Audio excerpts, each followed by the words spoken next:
كله ولو كره المشركون.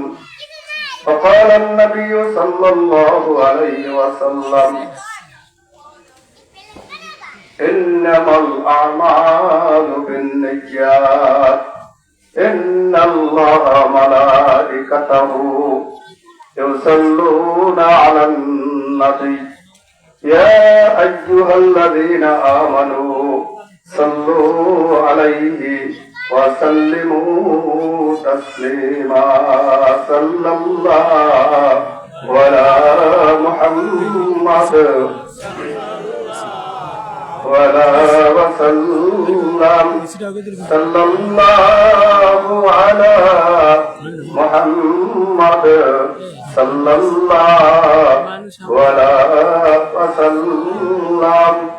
ساعة الشجر نطق الحجر شق القمر لإشارته. صلى الله صلى الله على وسلم. صلى الله على محمد صلى الله على وسلم. আলহামদুলিল্লাহ। আলহাজ জনাব সত্তার সরদার সাহেবের বাড়িতে বাৎসরিক মাহফিল, আজকের মাহফিলের মঞ্চে উপস্থিত রয়েছেন অত্র মাহফিলের সম্মানিত সভাপতি জনাব আলহাজ আব্দুল সত্তার সরদার সাহেব। আজকের মাহফিলে উপস্থিত রয়েছেন আমাদের দক্ষিণ এরিয়া অলি, আমরা সবাই চিনি না আন্দারমানিক হুজুরের? চিনি তো? আন্দারমানিক হুজুরের সুযোগ্য সন্তান হুজুরে আমাদের ওস্তাদ, খালি আমার না, আমাদের যারা মুরব্বী আগে ওস্তাদ। তো সেই আল্লাহ ওয়ালা লোকের সুযোগ্য সন্তান আজকের মাহফিলের প্রধান অতিথি, সম্মানিত পরিচালক, সামনে উপনীত আজকের মাহফিলের শ্রোতা বিন্দু, আসসালামু আলাইকুম ওয়া রাহমাতুল্লাহ। আল্লাহ তাআলার অসংখ্য শুকরিয়া যে আমার আগে যে কথা বলেছে ছাত্র মানুষ, সে স্বীকার করেছে যে আমি একজন ছাত্র মানুষ। আলহামদুলিল্লাহ, অনেক সুন্দর কথা বলেছে। সেখান থেকে যদি আমরা দুই একটা কথা ধরে রাখতে পারি তাহলেই আমাদের সার্থক। সারা রাত্র ওয়াজ শোনা আর সকালে কিছু মনে নাই, এরকম ওয়াজ মাহফিল দিয়ে আমাদের কোনো উপকারে আসবে না। তার চেয়ে যেই কথাগুলি আমাদের মাঝে আলোচনা করা হয় তার থেকে আমরা দুই একটা কথা অন্তত ধরে রাখতে চেষ্টা করি এবং আমলে পরিণত করি। আমল ছাড়া কোনো মানুষ যেতে পারবে না। একটা জীবনের হিসাব আল্লাহ তাআলা নেবে। এজন্য আল্লাহ বলতেন, আফা হাসিবতুম আন্নামা খালাকনাকুম আবাসা। আল্লাহ বলেন, আমি প্রত্যেক বান্দা বান্দির থেকে হিসাব নেব।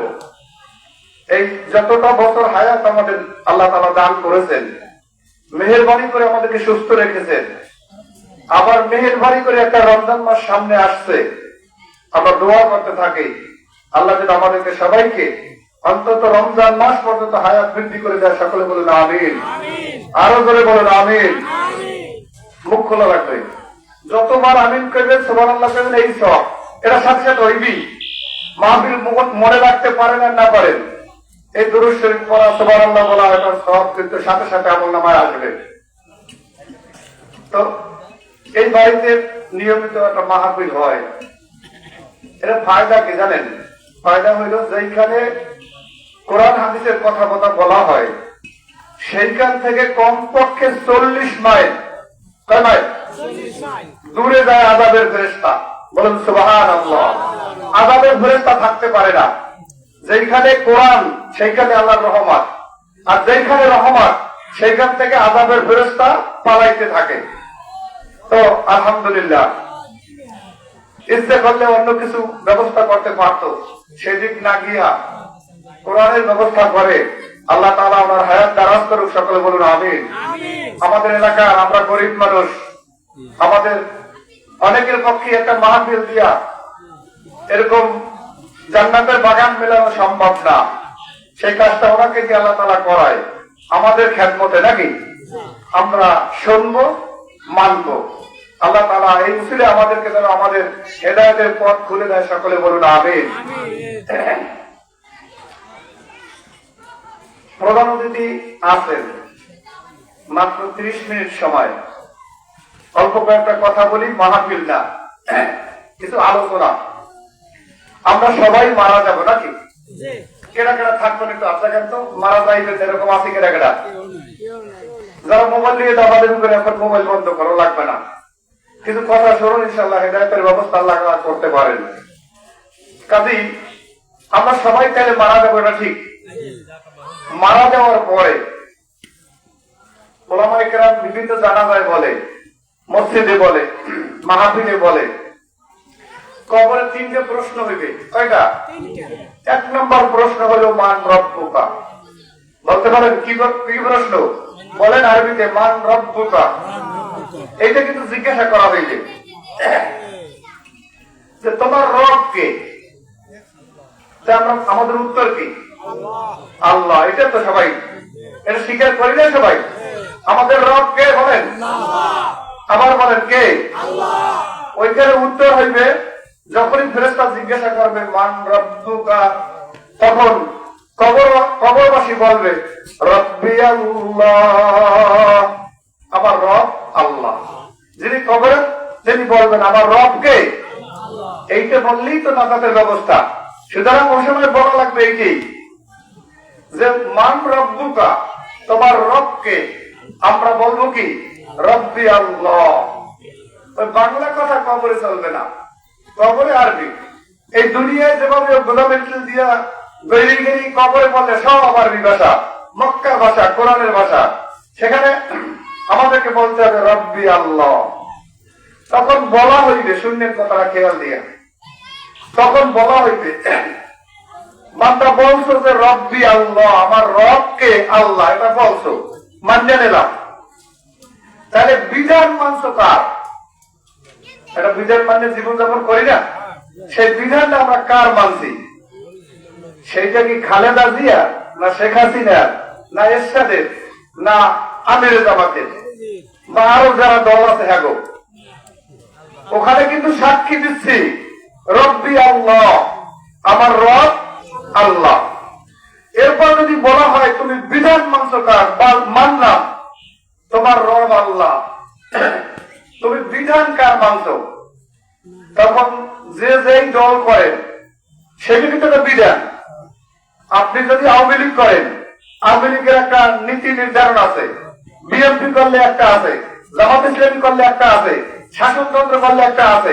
এখন আপনি করেন মনে করেন শাসনতন্ত্র আন্দোলন, অথবা জামাত ইসলামী বাংলাদেশ করেন, আপনাকে জিজ্ঞাসা করা হয়েছে তুমি বিধান মেনেছো কার? আল্লাহ, তোমার আল্লাহ ঠিক আছে, কিন্তু বিধান কার মানছো? এখন আপনাকে কিন্তু বলতে হবে আপনি যেই দলের লোক, সেই কথাটা। যদি বলেন আওয়ামী লীগ, বেহেশতে, নাকি যদি বলেন বিএনপি, বেহেশতে, আর আমাদের পারবেন না, লিখলে জানা দেওয়া লাগবে। কেন? আমরা আজীবন এই 71 সরাই জীবনে আওয়ামী লীগ করে আসছি, ভোট দিয়ে আসছি, আরো দেব। সেটা দিয়ে কবরে আমাদের উপকার হইবে না? চিন্তা করা দরকার। কেন হবে না? যেইটাই উপকার হবে না সেই কাজটা কাসুরি দিয়া, মিথ্যা কথা বললিয়া, এটা সেটা করলিয়া, সেইটা আমাদের আমরা করছি। আল্লাহ কিন্তু জিজ্ঞাসা করবি, আমার বান্দা যখন তোমাকে প্রশ্ন করা হইল মান রব্বুকা, তোমার রবকে, তুমি এক বাক্যে সাক্ষী দিয়েছো আমার রব আল্লাহ। এরপর তোমার কাছে জিজ্ঞাসা করে বান্দা তুমি বিধান মানছো কার? এইখানে বান্দা তো আরে আল্লাহ বিধান দুই মাসে দুই মাসে যা বানাইছে ইয়া, আল্লাহ তো বিধান মানি নাই। আল্লাহ যদি বিধান মানি তাহলে যেখানে কোরআন আছে সেখানে আমাকে থাকা লাগবে না? না যেখানে নারায় তাকবীর নাই সেখানে যাওয়া লাগবে? যেখানে নারায় তাকবীর আছে আমাদের সেখানে থাকা লাগবে। এই এইরকম যদি সব জায়গায় রাখতে পারি, এক কুলে আবু বকর, এক কুলে আবু জেহেল। আবু জেহেলের কুলে খুব বড় বড় চেয়ার। এখন আপনি একটা পরীক্ষায় বলছেন না যে আমি যদি আবু জেহেলের কুলে না থাকি তাহলে আমার চেয়ার থাকবে না। আবু বকরের কুলে গেলে কবরের শান্তি, হাসরের শান্তি, এই দেয়া, কিন্তু দুর্নীতি তো চেয়ার নাই। চিন্তা চিন্তা করে যদি আপনি আবু জেহেলের কুলে যান তাহলে বেহেশতের রাস্তা খোলা। বেহেশতে যান না, যাওয়া যাইবে না। আবু জেহেলের বাড়িতে এখনো সারা বিশ্বের হাজিরা এসে পায়খানা প্রস্তাব করে। পায়খানা, জাতীয় টয়লেট তার বাড়িতে, বিখ্যাত জানায় তার বাড়িটাকে। মানুষের বাথরুম না আসলে ওখানে গিয়ে মরাই মরাই একটু বাথরুম করে যে আরে পাজি, তুই আমার নবীর কষ্ট দেছ, তোর বাড়িতে না পায়খানা করে যাবো না। সেই বাড়ি ঠিক অনুরূপ আপনার সামনে দুইটা ব্যবস্থা আসবে, মাথার মধ্যে চিনতে আসবে এখন কোন দিকে যাবো। আরে মাত্র কি স্লোগান, রাস্তার ধুলা মানে সব উড়েই যাইতেছে, আর উপরে আবু বকর খাড়াই রয়েছে। এখন আপনি যদি বিবেচনা করে আবু জেহেলের দিকে যান তাহলে তো আপনি নাজাতের ব্যবস্থা করবেন না। তাহলে আপনি যে বিধান আল্লাহর মানছেন সেটা কিন্তু প্রমাণ হবে না। আপনাকে বিধান মানতে হবে আল্লাহ। কার বিধান? আল্লাহর বিধান মানা লাগবে। তাইলে আপনি রব্বি আল্লাহ বললে সেই কথাটা সার্থক হবে। আমরা প্রচলিত কোন বিধান মানতে চাই না। রাজি আছেন? আমরা বিধান মানবো কার? সবাই বলেন আল্লাহ। আল্লাহর বিধান কি? কোরআন। আল্লাহর বিধান কি? আমরা মানবো কি? কোরআন। আমরা বিধান মানবো কোরআন, আমরা গোলামি করবো আল্লাহ। এই কথাটাই একমত থাকেন ইনশাআল্লাহ। দুনিয়ায় শান্তি, পরকালীন মুক্তি। এমন কাজ কে না করে যেই কাজ করলে আপনি 5 ওয়াক্ত নামাজ পড়বেন, রমজান মাসে রোজা রাখবেন, তারাবি পড়বেন, আপনি সৎ পথে চলবেন, আপনি অন্যায় যেখানে সেখানে যাবেন না, তাহলেই কিন্তু আপনার বিধান মানা হবে আল্লাহ। আর যদি বিপরীত যান তাহলে আপনি বিধান মানা হলো না। যেখানে বিধান দিয়ে বিচার করা হয়, আল্লাহর বিধান দিয়ে যদি বিচার করা হয় তাহলে দুনিয়ায় সেই পাপ মাপ, আখিরাতে সেটা সম্পর্কে আর জিজ্ঞাসা করা হবে না। আপনি আমাকে অন্যায়ভাবে কষ্ট দিয়েছেন, আমি আপনার অকথ্য ভাষায় আমি মনটা কালা করছি, আমার নাক মুখ অন্ধকার হয়ে গেছে, এরকম আমাদের সমাজে অনেকে বলে না? গায়ে বলে একজন মুরব্বীর চাকরি ধরে আবি জাবি করে তারা কান্দাই ফেলায়, এরকম হয় না? এখন ওই মুরব্বী তো অন্তরে ব্যথা পাইছে, আপনি তো মনে মনে আনন্দে আছে যে দিছি, ঠকাই দিছি, ব্যথা দিছি, কষ্ট দিছি, আপনি তৃপ্তি পাইতেছেন। এই তৃপ্তি আপনি পাইলেন আর মুরব্বী কষ্ট পাইল। ওই মুরব্বীর কাছ থেকে যদি আপনি মাফ না নেন তাহলে আপনাকে কবরে ধরবে, তাহলে পরবর্তী জীবনে আপনার এটার হিসাব দেওয়া লাগবে। আর যদি অন্ধকার রাত্রে যে কোনো একটা সময় রাস্তায়, ঘরে, মসজিদে পাউডিরে দাঁড়াই ধরতে পারেন যে বাবা সেদিন আমি আমার গায়ের করতে আপনাকে এই অপদস্থ করেছি, আমি ক্ষমা চাই, সেদিন আপনার পিঠে পোষা দিয়ে বলে যে বাবা তোমাকে আমি মাফ করে দিলাম, তাহলে আল্লাহ এটা কবরে জিগাইবে না, এই দুনিয়াতেই মাফ। বলতে পারছি না জিনিসটা? এই দুনিয়ায় মাফ হয়ে যাইবে। আমাদের বাস্তব জীবনে অহরহ আমরা মানুষের এরকমের কথায় আঘাত দিয়ে থাকি, দেবেন না ভাই। না দেওয়াটা ইবাদত, আর মানুষের মনে ব্যথা দেওয়াটা জাহিলিয়া। আমরা কারো মনে কখনো ব্যথা দেব না। হাদিসের মধ্যে আসছে একটা লোক, মহিলা মারা গেছে, ওই মহিলারে গোসল করাবে কি পুরুষ না মহিলায়? আবার মহিলায় করাইবে না?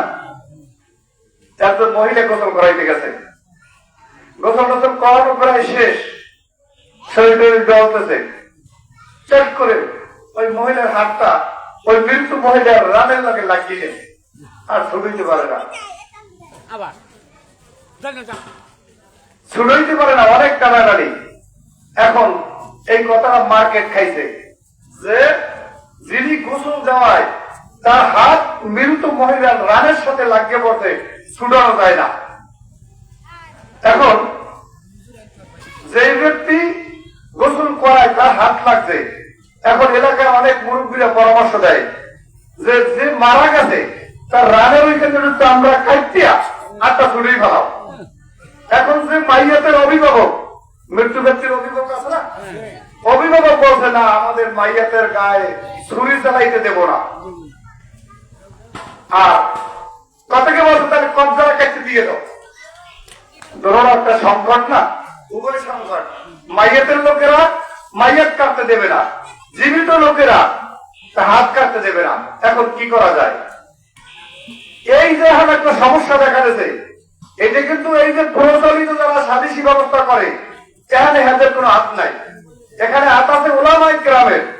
যুগ শ্রেষ্ঠ আলেম যদি এর বিচার করতে পারে কিতাব অনুপাতে, তাই একটা বিচার হইতে পারে। এখন কি করা যায়? চেয়ারম্যান বলে রেখা বইবে না, বলার লাগবে কে রে কইত? একজন আলেম বলার লাগবে, একজন ইমাম বলার লাগবে। আরে ভাই, আমাদের কোন কাজে ইমাম লাগে না, জায়গা মতন লাগে, মরতে লাগে, হইতে লাগে, বিয়ে লাগে, এরাই লাগে, সেরাই লাগে, সব জায়গায় আলেম লাগে। খালি নেতৃত্ব মানতে চান না আলেমের, নেতৃত্ব মানতে চান খালি যারা খারাইয়া খারাইয়া 6 দিনে গোসল করে না, প্যান্টে নামাজ তো বড় রোজা হয় না। নেতৃত্ব মানে হ্যাঁ কি পাইছে? আরে বাবু, জীবনটা বরবাদ করে দিয়ে কি লাভ? এখন সবাই চিন্তা করছে কি করা যায়। সমস্যাটা একটা বিরাট সমস্যা, হাত ছুড়িতে পারে না। এখন বলছেন জমানার ইমাম আহমদ ইবনে হাম্বল, তার কাছে যাই। জমানার ইমামের কাছে যাওয়া হয়েছে, বলছে ইমাম সাহেব বলছেন আমরা তো এই সমস্যায়। তো বলছে কোন রকম পারো না সমাধান করতে? তা বলছে না। এজন্য কেতাবে বলা যায় ফকিহুন ওয়াহিদুন মুতাওয়াল্লিয়ান আলা আলফি আবেদ। একজন ফিকহাবিদ যিনি মাসলা মাসাইল জানে 1000 সাধারণ মানুষের থেকে উত্তম। বলুন সুবহানাল্লাহ। এরকম কথা আছে, নাউমুল আলেমে খায়রুম মিন ইবাদাতিল জাহিল। একজন আলেমের ঘুম একজন সাধারণ মানুষের খাড়াইয়া ইবাদত করার চেয়ে আলেমের ঘুম উত্তম। আলেমকে এত সম্মান করছে কিতাবে।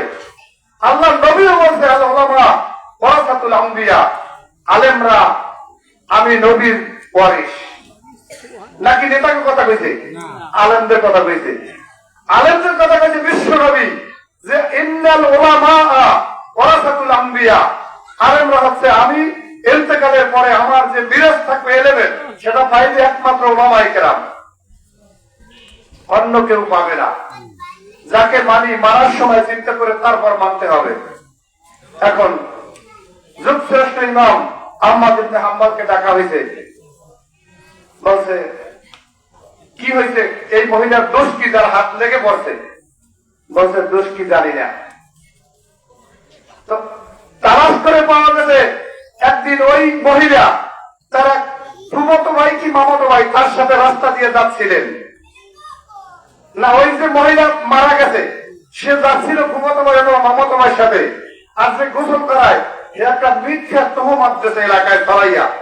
মিথ্যা তহমত আছে না, যেটা ঘটনা সেরকম কিছু কথা ছড়াইয়া দেয় মা বোনেরা, যে এইটা বংশ এই স্বামীর কয়, স্বামী আবার বাজারে যাই কয়, মানে এটা ডলাইয়া যায় অন্যায় ভাবে।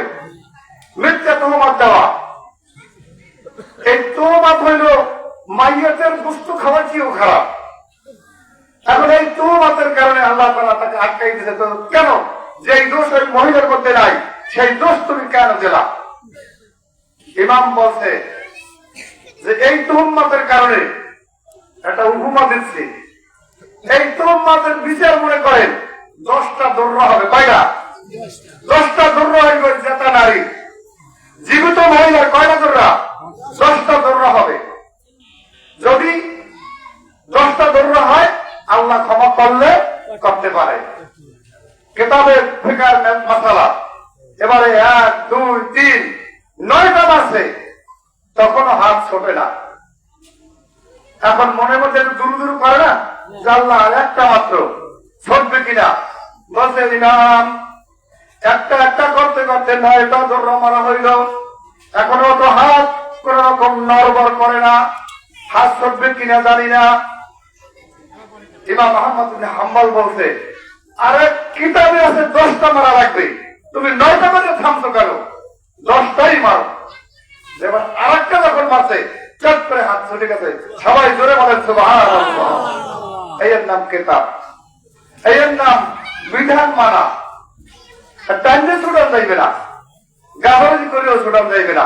একমাত্র আল্লাহর বিধান মানলে এরকম আল্লাহ তাআলা নাজাতের ব্যবস্থা করবে। এজন্য ভাইরা আমার, আমরা একই এলাকার মানুষ, ভাই সম্মান করে দাওয়াত দেয় আসি। আসলে তো আমরা বক্তা না, আমরা শিক্ষকতা করি। আলহামদুলিল্লাহ আপনাদের দোয়ায় অনেক অনেক ছাত্র আমাদের খেদমতে আলেম হয়। নিজের তো ইবাদত কিছু নাই, ওই ছাত্ররা যদি কোনো এক জায়গায় দোয়া করে আল্লাহুম্মা গফিরলি ওয়া লিওয়ালিদাইয়া ওয়া লিশাইখিনা ওয়া লিমাশাইখিনা, যদি কোন জায়গায় একটা আত্মীয় এই কথা বললে বসে, আল্লাহ তাআলা বলবে যে ওস্তাদের ক্ষমা করে দিলাম। এই একটা আশা মাত্র। এজন্য বিধানের মধ্যে থাকবেন। তো প্রথম বলছিলাম যে আমরা কবরে বলবো রব্বি আল্লাহ। আমাদের রব কেনা বলেন? সবাই বলেন আল্লাহ। ভাই আল্লাহর নাম নালাইতে লাইতে এককালে জিভে আটকে গেছে, এজন্য সবাই বলেন আল্লাহ আল্লাহ আল্লাহ। আল্লাহ শুনবে, আল্লাহ শুনবে। এই যে ক্যামেরা দিয়েছে যেটা, এটা সবাই ছবি উঠতেছে। আল্লাহর দরবারে ক্যামেরা আছে না? আপনার যদি জিভে লড়ে, আপনার এই লড়া অবস্থায় ক্যামেরা আসবে।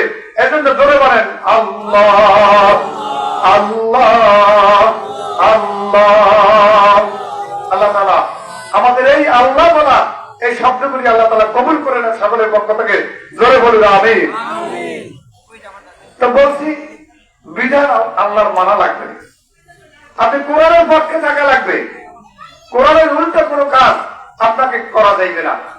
ইবাদত যাই করেন না করেন, আপনি যদি কোরআনের কারিমের উল্টো থাকেন, তাহলে আপনার আর কোনো আশা নাই যে আপনি ক্ষমা পাইতে পারবেন। আর যদি কোরআনের পক্ষে থাকেন, যে আয়াত আমি পড়ছিলাম, আল্লাহ বলছেন ওয়াল্লাযী আরসালা রাসূলাহু বিল হুদা ওয়া দীনিল হক। প্রত্যেক জামানায় রাসূল আসছে। এক দল উম্মতের জন্য আল্লাহ এক একজন নবী পাঠাইছে। আর নবীদের দায়িত্বই ছিল পথ ভোলা উম্মতদেরকে আল্লাহর দ্বীনের পথে আনা। সেই সুবাদে আমাদের নবী ছিল কে? সবাই বলেন মুহাম্মাদুর রাসূলুল্লাহ। আবার বলেন মুহাম্মাদুর রাসূলুল্লাহ। আপনারা চেনে, আপনি যে মুখ লড়াইয়ে বলেন না, আপনারা আপনার নবী চেনে। সবাই বলেন মুহাম্মাদুর রাসূলুল্লাহ সাল্লাল্লাহু আলাইহি ওয়াসাল্লাম। এই বিশ্ব নবীকে আল্লাহ তাআলা রহমত হিসেবে আমাদের জন্য প্রেরণ করলেন। আর দায়িত্ব দিলেন কি? ওয়াল্লাযী আরসালা রাসূলাহু, আমি সেই আল্লাহ যে রাসূলকে তোমাদের মাঝে প্রেরণ করেছি। রাসূল আমাদের মাঝে পাঠাইছেন কি জন্য? একটা কারণ আছে না? আছে তো একটা কারণ। সেই কারণটাকে লিইউযহিরাহু আলা দ্বীনি কুল্লিহি। যে বিধান আল্লাহ তাআলা আমাদেরকে দান করেছেন, আমাদের যে বিধান আল্লাহ দিয়েছে, সেই বিধান কি বলেন? কোরআন। সেই বিধান কি? কোরআন।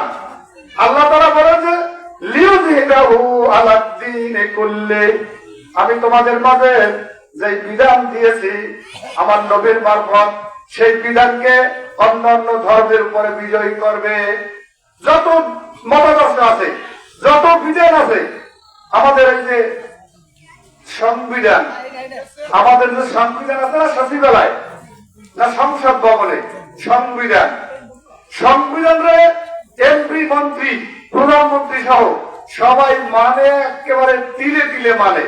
সংবিধানের বাইরে মনে পাড়াই যেতে পারে না। তাহলে বেনজির কয় কি জিরো টলারেন্স, মানে কোন রকম সহ্য করবে না।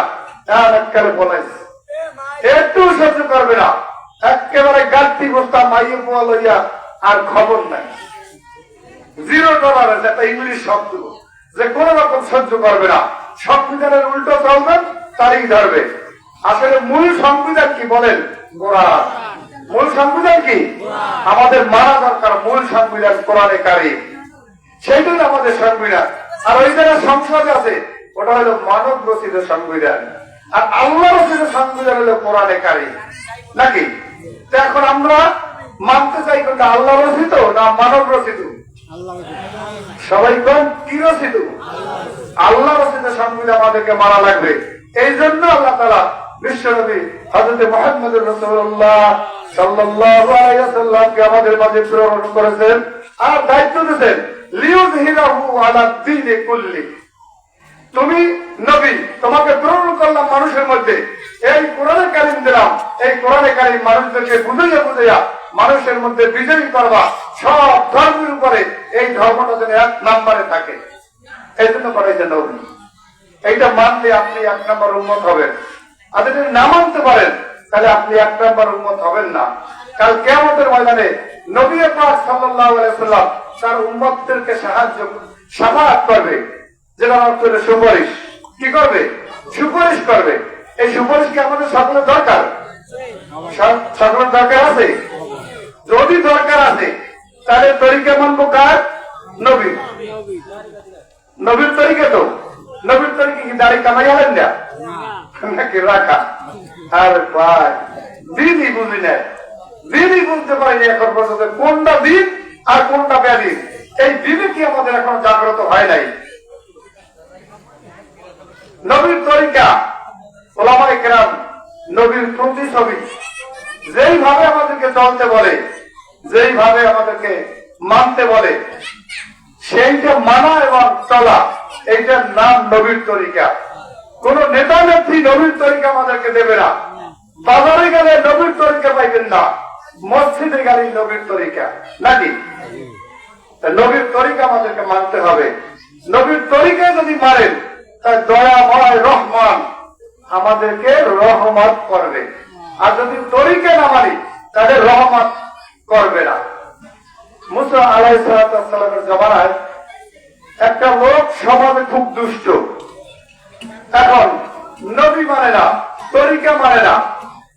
এই লোক মুসা বলছে, তুমি যখন কিছু মানো না তাহলে তুমি আমাদের এলাকায় থাকতে পারো না, তুমি আমার এলাকা থেকে বাইরেই যাও।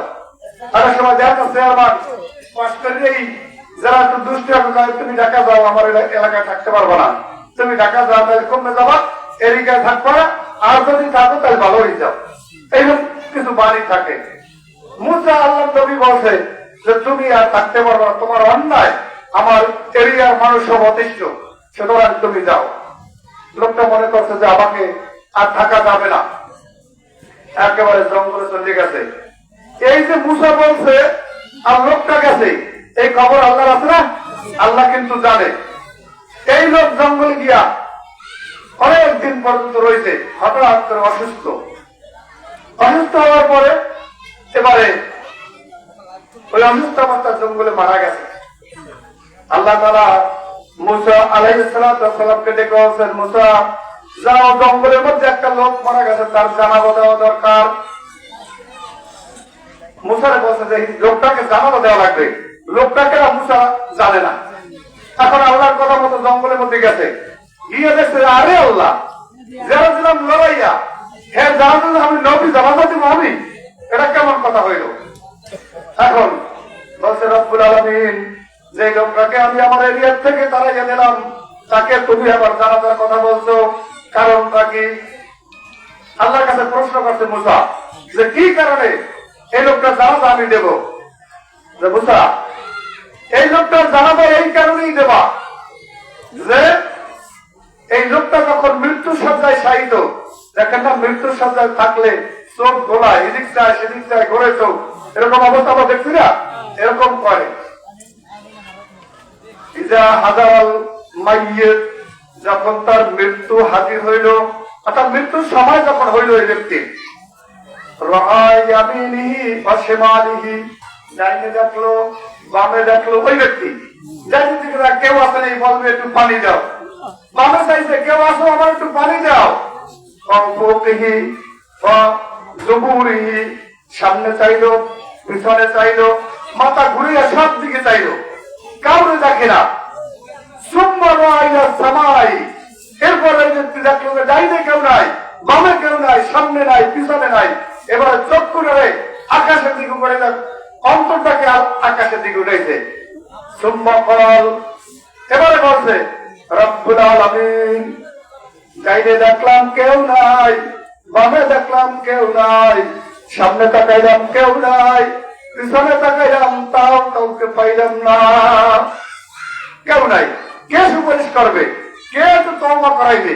আজকে আমরা বলি যে মরবার কালে হাফেজ সাহেবের বললাম, নাহলে মসজিদের ইমাম সাহেব বলাও আমার একটু তওবা করাই দেব, তওবা বাকি থাকবে গা, তওবা সব সময় আবার মরবার গেলে পড়াই দেখি সব সময় আপনার তওবা থাকবে। এর মধ্যে পরশু দিন ফজরের নামাজে আমাদের ওই মসজিদে আমি পড়াইছি, পড়ানোর পরে দেখি একটা শরীরে আলহামদুলিল্লাহ একটু পয়সাটা সবে বড় চালাইতে ভাঙছিলে, তাও আপনার সুন্দর, তা শুক্রিয়া দেখলে আলহামদুলিল্লাহ, আল্লাহ দিব্যি একটা ভালো মানুষ। তারপর আপনারা বলেন এই যে দিব্যি একটা ভালো মানুষ, কোন রোগ ব্যাধি কিছু নাই, শুক্রিয়া আদায় করছে যে আলহামদুলিল্লাহ শরীরটা সুস্থ, এরকম একটা মানুষ মারা যাইবে না? এই সুস্থ মানুষ মারা যাইবে না? সুস্থ মানুষও মারা যাইবে। তো এখন এই জন্য সবসময় তওবার হালতে থাকা লাগবে। আপনি যদি কোলায় বইয়ে মারা যান, আপনি রাস্তায় বইয়ে মারা যান, তখন কমবে কোনো হুজুর আনবে, হুজুর পাওয়া যাইবে না। আর আপনাকে মরতে হইলে তওবা সবই মরা লাগবে। তওবা ছাড়া আপনি মরিলে কোনো লাভ নাই। আপনাকে তওবা করে আর কলেমার সাথে মরা লাগবে, সেই জন্য ইমানদারের মৃত্যু।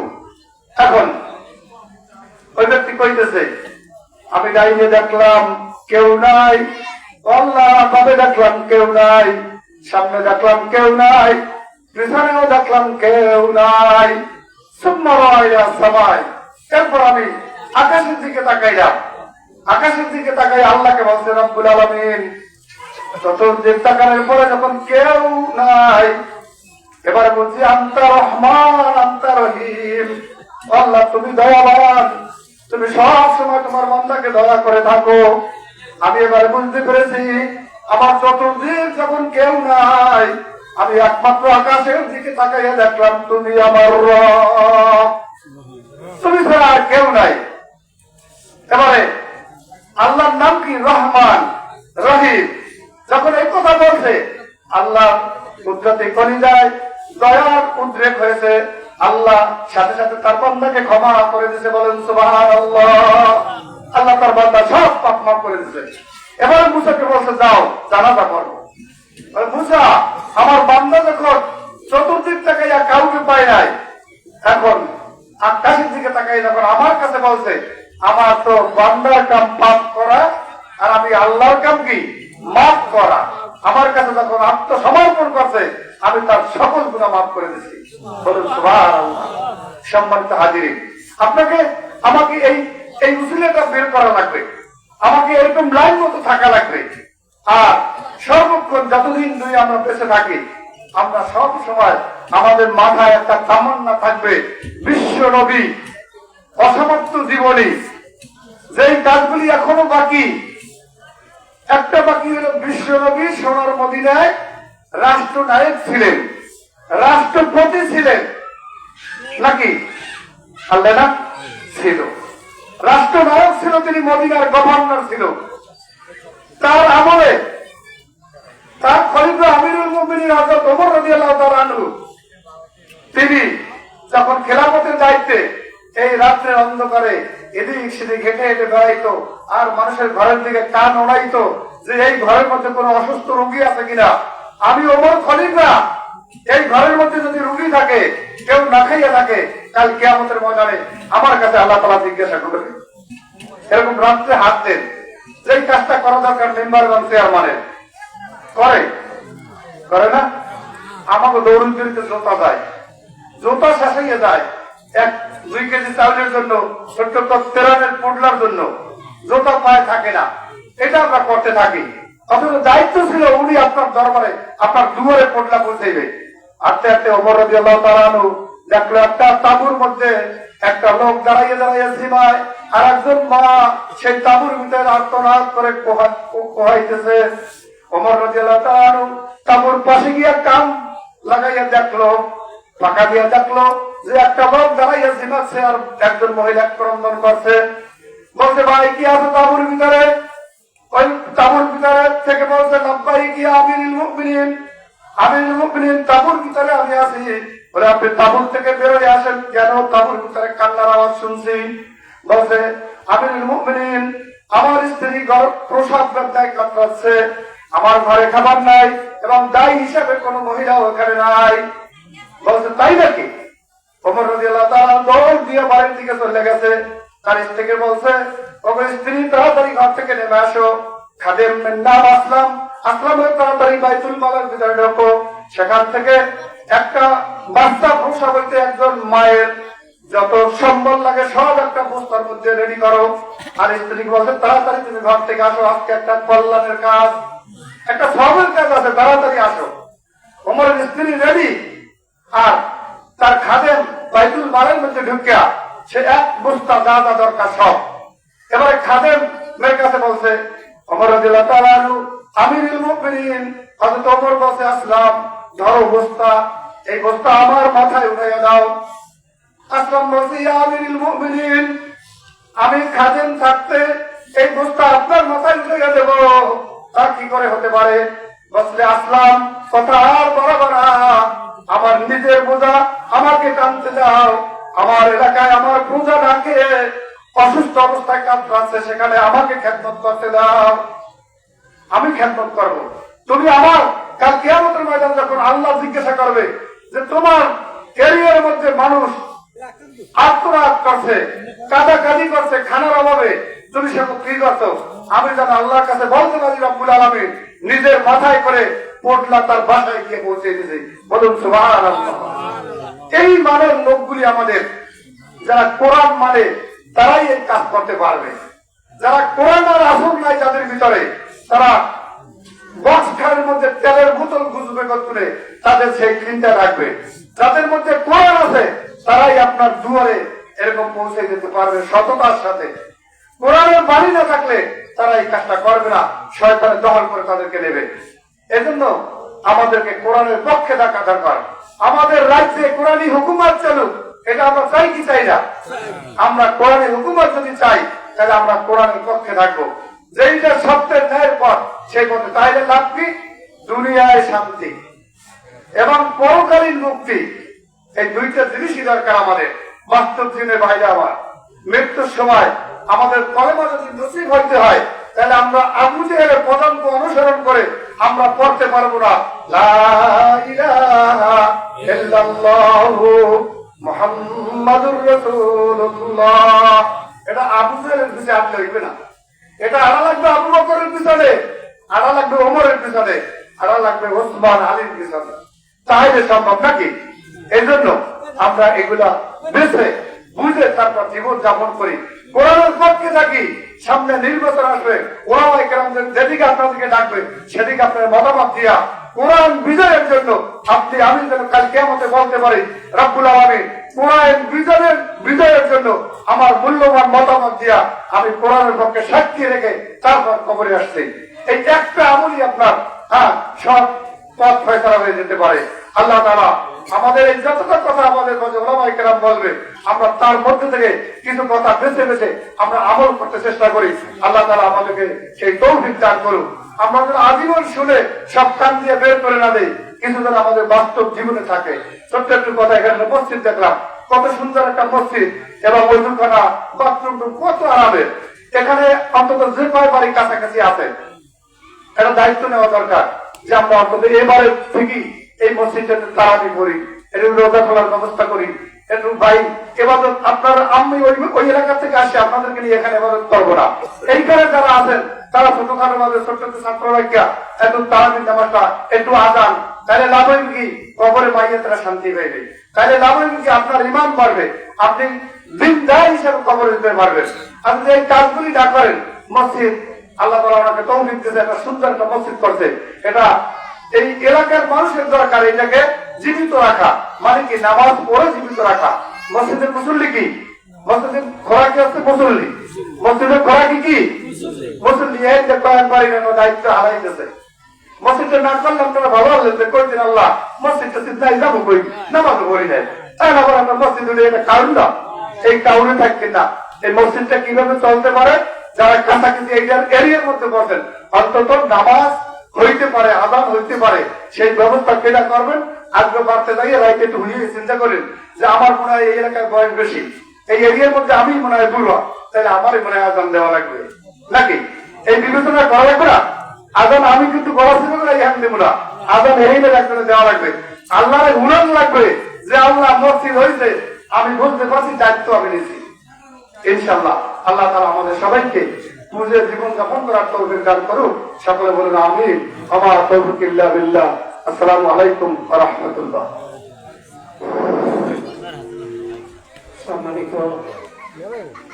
সম্মানিত মুসল্লি ভাইরা আমার, প্রিয় বন্ধুরা আমার, এতক্ষণ পর্যন্ত হুজুরের মুখ থেকে মূল্যবান আলোচনা শুনলাম। তো একটি কথাই আপনারা শুনেছিলেন আল্লাহ রাব্বুল আলামিনের নাম সম্পর্কে, যেই নামের সর্বপ্রথম একটি নাম মধুর নাম রব্বি আল্লাহ। রব্বি আল্লাহ যেই নামটা শুনেছিলেন, আর একটা কথা হয়েছিল যে যেই সম্পদ আপনাদের হাতের কবজা দেখাইছিলেন, এই হলো মহা সম্পদ।